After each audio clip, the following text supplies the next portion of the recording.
DC Multiverse! Well, good day, super friends. Welcome back to my channel. Today, let's take a look at the McFarlane Toys DC Multiverse Gold label Parallax, and also the Kyle Rayner for good measure. So both of these figures come in McFarlane Toys black, white, and blue packaging. As usual, nothing out of the ordinary there. On the side, we get the name of the character and where each one comes from. For Emerald Twilight Parallax, we have an image that was actually on the cover of one of the issues of Convergence. While for Kyle Rayner, we have an image of Atrocitus from Blackest Night. Out of the package, we can see that both of them come with a lantern. Here's a look at Kyle's up close and personal. Very cool to see that he was actually given his unique to the character lantern, and the same thing for Hal Jordan Parallax. He's got a basic lantern, but it is nice that he did come with one. Kyle Rayner also comes with a big green sword. It's the exact same one that came with John Stewart in the Endless Winter Build-A-Figure pack. And Parallax Hal Jordan comes with some raw green energy fireballs that attach to his fists. For the front of Hal Jordan's trading card, we have a cropped image of the same picture on the back of the box. And for Kyle Rayner, well, we actually have a picture of Kyle Rayner. And Kyle Rayner comes with the torso for the collectible Atrocitus. Anywho, now that that's out of the way, let's take a look at each figure, starting with Kyle Rayner. So first off here, Kyle is basically, I think, a McFarlane Toys naked buck.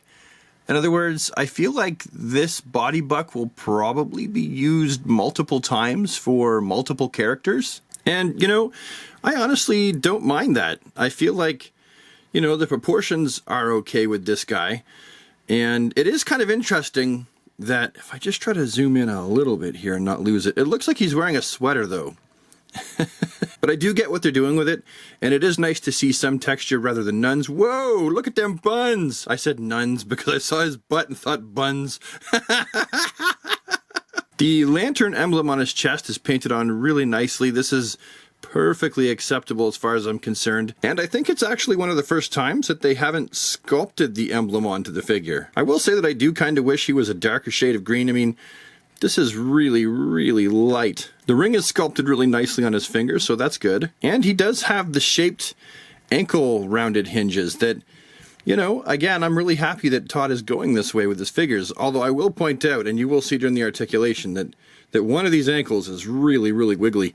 Now, as for Kyle's face sculpt, I do like this. He's positive, he's smiling, which is a good thing. I will say that I do wish that not just his eyes were white, but also the entirety of the eye holes of the mask, as is comic accurate. And also, it is quite strange that his face is literally a different color than his neck. And that's, if you look here, his ear is the same color as his neck, which tells me that his whole face started off the same color, and then they applied a whitewash, which they've done before, and I don't like it. I think it's stupid. It makes the character look like he's never seen sun a day in his life. For comparison, I've got him first here between two classic-suited Kyle Rayners, DC Direct and DC Multiverse, and then secondarily, I've got him beside a DC Universe Classics body buck, Kyle Rayner. I suppose the next question is, how articulated is Kyle Rayner? So for the head, you want to get him to a flight pose? Yeah, good luck with that. That great big hair chunk is going to be getting in the way.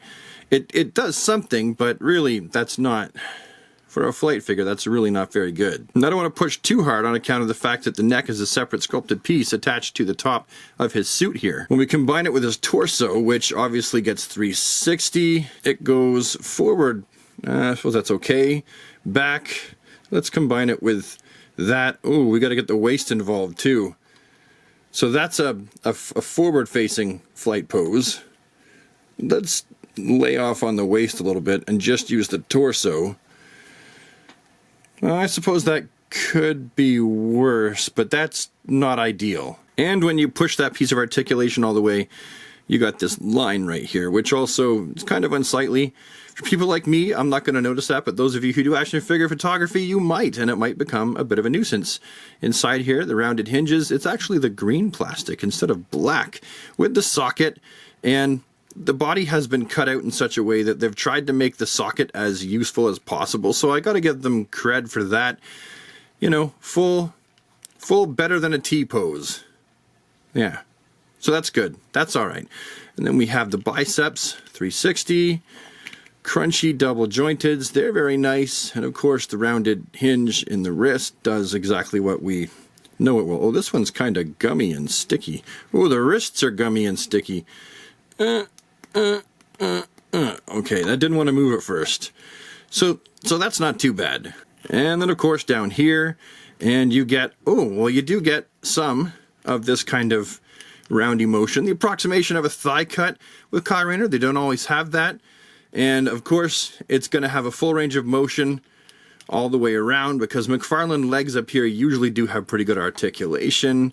You've got double jointed knees. Crunch up, more than suffice. Then you've got these ankles. Now, this ankle, I barely have to push that at all. So that kind of sucks. It does click into place, but it's not clicking very well.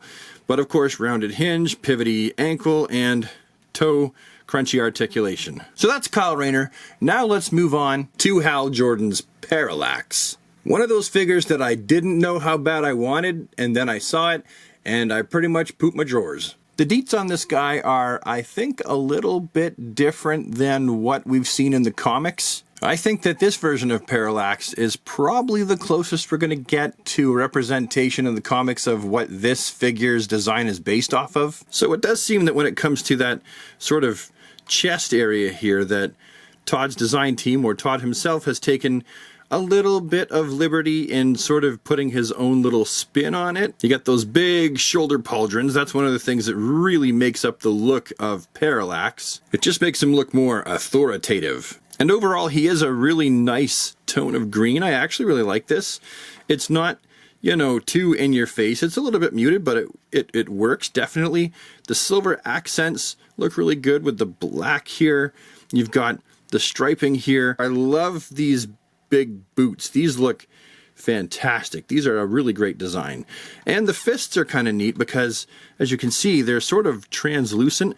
Some light gets through these fists, which is fitting for the character, absolutely. This Parallax's cape is actually, it's a fairly soft rubber. It's not too challenging to maneuver around. I mean, it's not posable like a wired cape. And of note, it does seem like they used Superman's cape as the template for the design of Parallax's cape. You can see on the bottom of the Action Comics 1000 cape, it is an exact match for Parallax's, and digitally resculpted the top of the cape so it would be able to attach to these shoulder pauldrons better on his back here. If I had to name one thing about this figure I'm not super keen on, it's the hair. I'm glad that they put the gray around the bottom here. There probably should be more gray, but the other thing is the fact that the hair is not brown, and Hal Jordan doesn't have black hair. Hal Jordan has brown hair. Even as Parallax, his hair was always brown, but this really just looks black to the naked eye.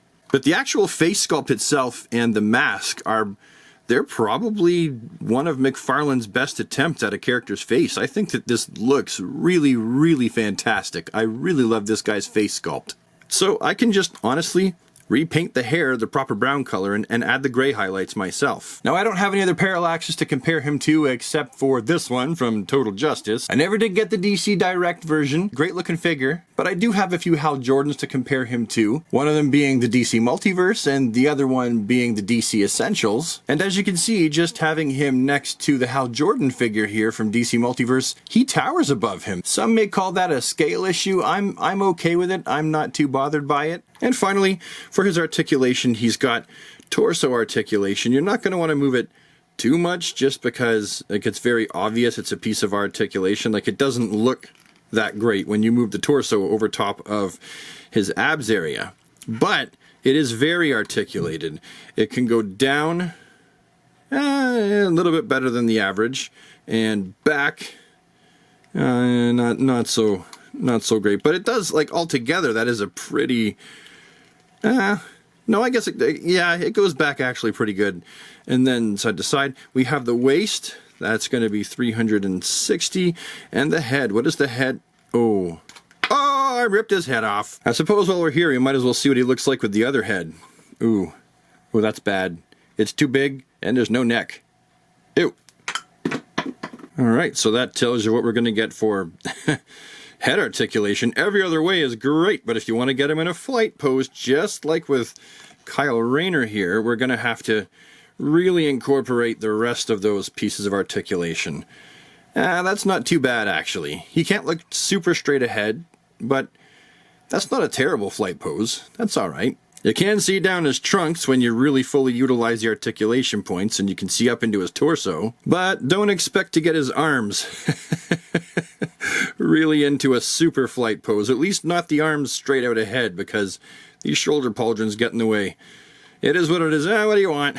He's either going to have them and they're going to get in the way, or he's not going to have them, and you know, Parallax is going to look weird because, like I said, these are a huge part of the look of the character. He does have good articulation in the arms themselves, though. I mean, no complaints. He's going to have, obviously, 360 bicep. He's going to have one of these bad boys. Let's crunch them up even further because we don't want the... Oh, even... That is as much as they do. Look at me flex my muscles. He's got the hinge here in the wrist. Down here, he's got one of those. And what do they do? Let's find out. Oh, that's good. They go in. Better if they went out too. They don't go out that far, but there is some motion, and some motion is better than no motion. And of course, good range of motion all around like that. Double jointed knees. I like those very much. You've got ankles that are on the round balls, round hinges there, toe articulation, pivots, the whole 9 yards. And these ankles are actually... yeah, they're pretty firm too. They should hold the figure's pose without him, you know, falling over. So what do I think about these figures? Honestly, I was super stoked about both of them. I love me some Kyle Rayner. In some ways, he is maybe my favorite. I waffle between Kyle Rayner and Hal Jordan. And Parallax is a character that just has not had enough figures made of him over the years. And he was a huge part of the 90s. He was one of the characters that marked the 90s comic books for me. Kyle Rayner, Parallax, Brokeback Batman. That sounds weird, doesn't it? Brokeback Batman, Asbats, long hair Superman, white lenses Flash, hook hand Aquaman. These are all very 90s-esque visual landmarks for me. And so yeah, when I saw that Parallax was a character that was coming out, and it wasn't even announced, it was just like images on Instagram, I practically fell off my seat. Totally stoked.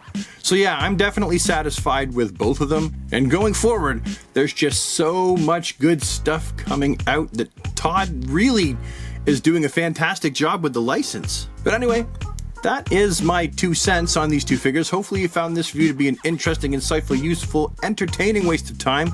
If you did, that's fantastic. I feel like I've done my job for the day. And I suppose, yeah, I'm outies. Have yourself a DC day, everybody, and take care.